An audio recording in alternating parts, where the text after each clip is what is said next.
Hello everybody, welcome to career sign point. आज के current affairs के सेशन में वीकली करंट अफेयर्स 22 जून से 28 जून 2020 तक के जितने भी महत्वपूर्ण प्रश्न बन सकते हैं सारे हम स्टूडेंट डिस्कस करेंगे और हर एक प्रश्न के इंपॉर्टेंट फैक्ट्स के बारे में भी जानेंगे। तो वीडियो ध्यान से देखिए। तो चलिए स्टार्ट करते हैं। पहला प्रश्न है, भारतीय रिजर्व बैंक आरबीआई ने पीएमसी बैंक पर प्रतिबंध कितने दिनों के लिए बढ़ा दिया है? तो भारतीय रिजर्व बैंक ने पीएमसी पर कितने दिनों के लिए प्रतिबंध बढ़ा दिया है? आंसर है ऑप्शन ए, 6 माह के लिए भारतीय रिजर्व बैंक ने पीएमसी पर प्रतिबंध बढ़ा दिया है। आरबीआई के इस फैसले से करीब 84% डिपॉजिटर्स को बहुत बड़ा फायदा मिलेगा। दरअसल आरबीआई के नियमों के उल्लंघन और गड़बड़ी को लेकर पीएमसी बैंक पर पाबंदी लगाई है। नेक्स्ट प्रश्न है, अंतर्राष्ट्रीय योग दिवस निम्न में से किस दिन मनाया जाता है? तो अंतर्राष्ट्रीय योग दिवस निम्न में से किस दिन मनाया जाता है? इस प्रश्न का करेक्ट आंसर है ऑप्शन सी, 21 जून। ये सभी को पता होगा कि 21 जून को अंतर्राष्ट्रीय योग दिवस मनाया जाता है। योग से होने वाले फायदों के प्रति लोगों को जागरूक करने के लिए योग दिवस दुनिया भर में मनाया जाता है। यह दिवस पहली बार 21 जून 2015 को मनाया गया था। पीएम मोदी ने 27 सितंबर 2014 को संयुक्त महासभा में एक साथ योग करने की बात कही थी। इसके बाद महासभा ने 11 दिसंबर 2014 को इस प्रस्ताव को स्वीकार किया था। तभी से अंतर्राष्ट्रीय योग दिवस अस्तित्व में आया। तो आपको ये पता चला कि कब से यह मनाने लगे और कब से लागू हुआ। तो अंतर्राष्ट्रीय योग दिवस 21 जून को मनाया जाता है। नेक्स्ट है, रणजी क्रिकेट में सबसे ज्यादा विकेट लेने वाले किस स्पिनर का हाल ही में निधन हो गया? तो रणजी क्रिकेट में सबसे ज्यादा विकेट लेने वाले किस स्पिनर का हाल ही में निधन हो गया? तो इस प्रश्न का करेक्ट आंसर है ऑप्शन ए, राजेंद्र गोयल। तो राजेंद्र गोयल प्रथम श्रेणी क्रिकेट में अपने जमाने के दिग्गज हुआ करते थे। वह हाल ही में उनका निधन हो गया। नेक्स्ट प्रश्न है, रिलायंस इंडस्ट्री के चेयरमैन मुकेश अंबानी दुनिया की सबसे अमीर लोगों की सूची में किस स्थान पर पहुंच गए हैं? तो इस प्रश्न का करेक्ट आंसर है ऑप्शन डी, 9वें पर मुकेश अंबानी दुनिया की सबसे अमीर लोगों की सूची पर अच्छा, दुनिया की सबसे अमीर लोगों की सूची में सबसे नंबर 1, नंबर 2 और नंबर 3 पर कौन कौन है ये भी आपको जानना जरूरी है। तो फोर्ब्स की शीर्ष 10 धनकुबेरों की सूची में अमेजन के प्रमुख जेफ बेजोस पहले स्थान पर हैं और इसके बाद माइक्रोसॉफ्ट के बिल गेट्स का स्थान आता है और फ्रांस के बर्नार्ड अर्लांड और उनका परिवार इस सूची में तीसरे स्थान पर है। तो ये रही दुनिया के 3 अमीर व्यक्तियों की सूची और भारत के सबसे अमीर व्यक्ति मुकेश अंबानी हैं। नेक्स्ट है, हाल ही में किस राज्य सरकार ने 90 दिन के अंदर राज्य के हर घर में टेस्टिंग करने की घोषणा की है? तो इस प्रश्न का करेक्ट आंसर है ऑप्शन सी, आंध्र प्रदेश एक ऐसा राज्य है जिसने राज्य के भीतर हर घर में टेस्टिंग करने की घोषणा की है। कोरोना वायरस टेस्टिंग के मामले में आंध्र प्रदेश पूरे देश में पहले स्थान पर है। यह भी आपको जानना जरूरी है। तो नेक्स्ट है, माली गणराज्य ने एनटीपीसी को कितने मेगावाट क्षमता वाले सोलर पार्क के विकास के लिए परामर्श परियोजना का अनुबंध दिया है? तो इस प्रश्न का करेक्ट आंसर है ऑप्शन बी, 500 मेगावाट। तो सार्वजनिक क्षेत्र की एनटीपीसी ने 24 जून 2020 को कहा है कि उसे माली गणराज्य से 500 मेगावाट क्षमता के सौर पार्क विकास करने के लिए परामर्श योजना का अनुबंध मिला है। और हाल ही में ऊर्जा मंत्री, जो भारत के ऊर्जा मंत्री आर.के. सिंह हैं, वो उसी अंतर्राष्ट्रीय सौर संघ के अध्यक्ष हैं। यह भी आपको पता होना चाहिए कि ऊर्जा मंत्री आर.के. सिंह उसी अंतर्राष्ट्रीय सौर संघ के अध्यक्ष हैं। नेक्स्ट प्रश्न है, किस देश की इस्लामिक रिवॉल्यूशनरी गार्ड कॉर्प्स ने घोषणा की है कि वह अगले साल मार्च तक हिंद महासागर में अपना स्थायी सैन्य अड्डा स्थापित करेगा?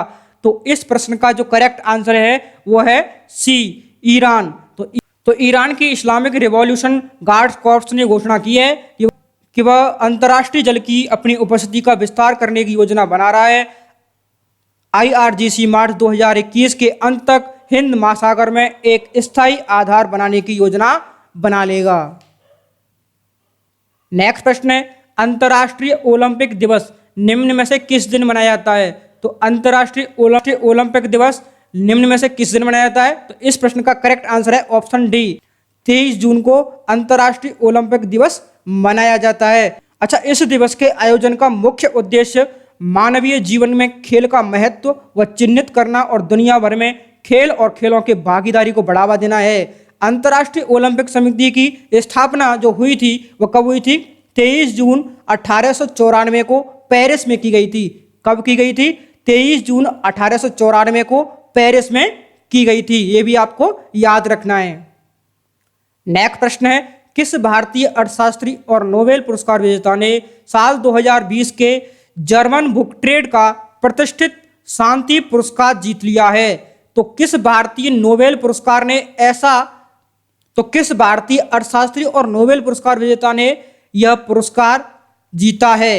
इस प्रश्न का करेक्ट आंसर है ऑप्शन ए, अमर्त्य सेन। तो इन्होंने यह पुरस्कार जीता है जो जर्मनी के प्रकाशक और पुस्तक विक्रेताओं के संगठन जर्मन बुक ट्रेड ने भारतीय अर्थशास्त्रों और दार्शनिक अमर्त्य सेन को 2020 के शांति पुरस्कार के लिए चुना है।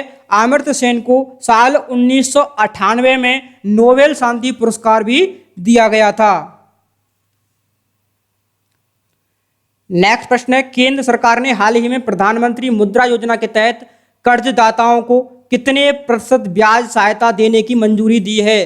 तो इस प्रश्न का जो करेक्ट आंसर है वो है ऑप्शन ए, 2%। तो 2% सहायता देने की मंजूरी दी है ब्याज के रूप में। तो प्रधानमंत्री मुद्रा योजना की शिशु श्रेणी में लाभार्थियों को 50,000 रुपये तक का कर्ज दिया जाएगा, वह भी बिना किसी गारंटी के दिया जाएगा। प्रधानमंत्री नरेंद्र मोदी ने 8 अप्रैल 2015 को प्रधानमंत्री योजना की शुरुआत की थी। तो ये भी पॉइंट आपको पता होना चाहिए कि यह मुद्रा योजना है, प्रधानमंत्री मुद्रा योजना, वह 8 अप्रैल 2015 को शुरू की गई थी। नेक्स्ट पॉइंट है, हाल ही में चर्चित हरितहारम कार्यक्रम का संबंध किस राज्य से है? तो ये हरितहारम कार्यक्रम किस राज्य से संबंधित है? तो इस प्रश्न का करेक्ट आंसर है ऑप्शन ए, तेलंगाना। तो तेलंगाना के मुख्यमंत्री हैं चंद्रशेखर राव ने गुरुवार को नदापुर में इको पार्क में पौधे लगाकर दुनिया के सबसे बड़े वृक्षारोपण अभियान में से एक के रूप में बोली जाने वाली हरितहारम के 6ठे चरण का शुभारंभ किया। तो ये किससे संबंधित है? तेलंगाना से। तो ये पॉइंट आपको याद रखना है। नेक्स्ट प्रश्न है, हाल ही में किस तिथि को सीफर दिवस मनाया जाता है? तो सीफर दिवस किस दिन मनाया जाता है? तो इस प्रश्न का जो करेक्ट आंसर है ऑप्शन ए, यानी 25 जून को यह सीफर दिवस मनाया जाता है। अच्छा, इस वर्ष जो सीफर दिवस मनाया गया था वह महामारी के दौरान काम करने वाले नाविकों के बारे में जागरूकता बढ़ाने का प्रयास करता है और उनके योगदान के लिए उन्हें धन्यवाद भी करता है। नेक्स्ट प्रश्न है, किस टीम ने इंग्लिश प्रीमियर लीग 2019-20 का खिताब जीता? किस टीम ने इंग्लिश प्रीमियर लीग 2019-20 का खिताब जीता है? तो इस प्रश्न का करेक्ट आंसर है ऑप्शन बी, लिवरपूल। 1990 के बाद 2020 में यह खिताब जीता है। अच्छा, मैनचेस्टर सिटी दूसरे स्थान पर रही थी और चेल्सी तीसरे स्थान पर रही थी, ये भी आपको पता होना चाहिए। अच्छा, ये जो प्रीमियर लीग है ये एक फुटबॉल चैंपियनशिप है। 20 टीमें अंग्रेजी चैंपियन होने के सम्मान के लिए एक दूसरे के खिलाफ प्रतिस्पर्धा करती हैं। यह लीग अक्सर अगस्त और मई के बीच आयोजित की जाती है। इसमें कुल 380 मैच शामिल होते हैं। अच्छा, मैनचेस्टर यूनाइटेड ने 1889 से 20 इंग्लिश प्रीमियर लीग खिताब जीती, यह एक मौजूदा रिकॉर्ड है। अगला प्रश्न है, गलवान घाटी की घटना के बाद रूस, भारत और चीन के बीच आयोजित त्रिपक्षीय बैठक में किसने भारत का प्रतिनिधित्व किया? तो ये इंपॉर्टेंट क्वेश्चन है, मोस्ट इंपॉर्टेंट है, इसको आपको याद रखना है। तो किसने प्रतिनिधित्व किया? तो इस प्रश्न का जो करेक्ट आंसर है ऑप्शन सी, सुब्रमण्यम जयशंकर। कौन है? सुब्रमण्यम जयशंकर। तो सुब्रमण्यम जयशंकर जो हैं वो भारत के विदेश मंत्री हैं। इन्होंने गलवान घाटी घटना के बाद रूस, भारत और चीन के बीच आयोजित त्रिपक्षीय बैठक में भारत का प्रतिनिधित्व किया। चीनी विदेश मंत्री योंग यी और उनके रूसी समकक्ष सरगेई लावरोव सम्मेलन के अन्य 2 प्रतिभागी थे।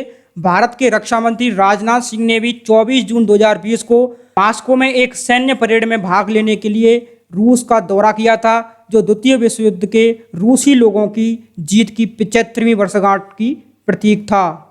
नेक्स्ट प्रश्न है, ई पंचायत पुरस्कार 2020 किस राज्य ने जीता?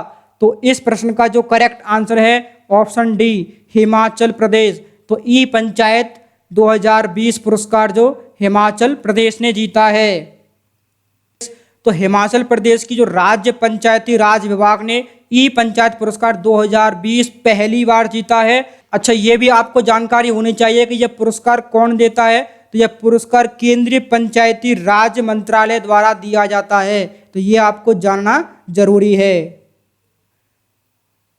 नेक्स्ट प्रश्न है, किसने एबलर सर्विसेज को लॉन्च किया?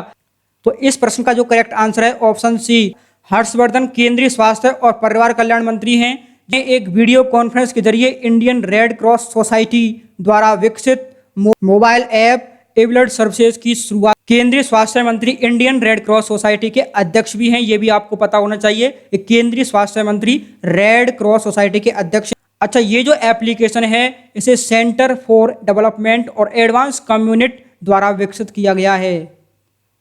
नेक्स्ट प्रश्न है, नशीली दवाओं के दुरुपयोग और अवैध व्यापार के विरोध का अंतर्राष्ट्रीय दिवस किस तिथि को मनाया जाता है? तो इस प्रश्न का जो करेक्ट आंसर है ऑप्शन ए, 25 जून को यह दिवस मनाया जाता है। अच्छा, ये जो दिवस मनाया जाता है इसका उद्देश्य क्या है?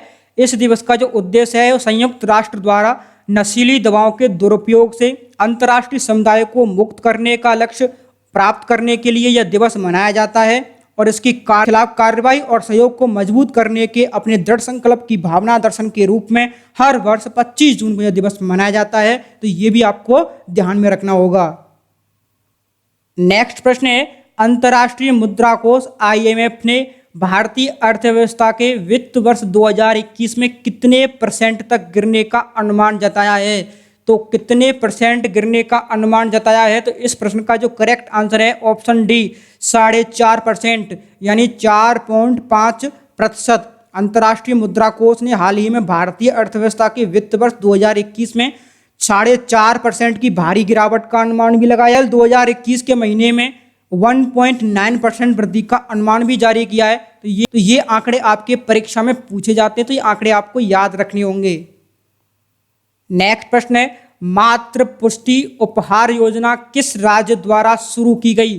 तो मातृ पुष्टि उपहार योजना किस राज्य के द्वारा शुरू की गई? तो इस प्रश्न का जो करेक्ट आंसर है ऑप्शन बी, त्रिपुरा। तो त्रिपुरा राज्य के जो मुख्यमंत्री हैं उन्होंने मातृ पुष्टि उपहार योजना शुरू की है। अच्छा, इस योजना का जो उद्देश्य है वह गर्भवती और स्तनपान कराने वाली महिलाओं को पोषण किट प्रदान करता है ताकि शिशु और मातृ मृत्यु दर और कुपोषण की दर को कम किया जा सके। तो ये प्रश्न आपके लिए बहुत वेरी इंपॉर्टेंट है, इसको भी आपको ध्यान में रखना है। नेक्स्ट प्रश्न है, किस राज्य ने एक वरिष्ठ तमाशा लोक कला कलाकार गुलाबबाई संगमनेरकर को विठाबाई नारायण गावंकर आजीवन उपलब्धि पुरस्कार 2018-19 दिए जाने की घोषणा की है? तो इस प्रश्न का जो करेक्ट आंसर है ऑप्शन सी, महाराष्ट्र राज्य की सरकार ने एक वरिष्ठ तमाशा लोक कलाकार गुलाबबाई संगमनेरकर को विठाबाई नारायण गावंकर आजीवन उपलब्धि पुरस्कार दिए जाने की घोषणा की है। तो ये रहे जून मंथ के 22 जून से 28 जून तक के वीकली करंट अफेयर्स के महत्वपूर्ण प्रश्न। आई होप आपको ये वीडियो पसंद आया हो। अगर आपको ये वीडियो पसंद आया है तो कमेंट बॉक्स में कमेंट करके हमें ज़रूर बताएं और हमारी वीडियो को शेयर ज़रूर किया करो। शेयर करने में 1-2 मिनट लगती हैं, ज़्यादा समय लगता नहीं है, जिससे आपके और दोस्त भी स्टडी का फ़ायदा उठा सकें। तो मिलते हैं नेक्स्ट वीडियो में। Thanks for watching.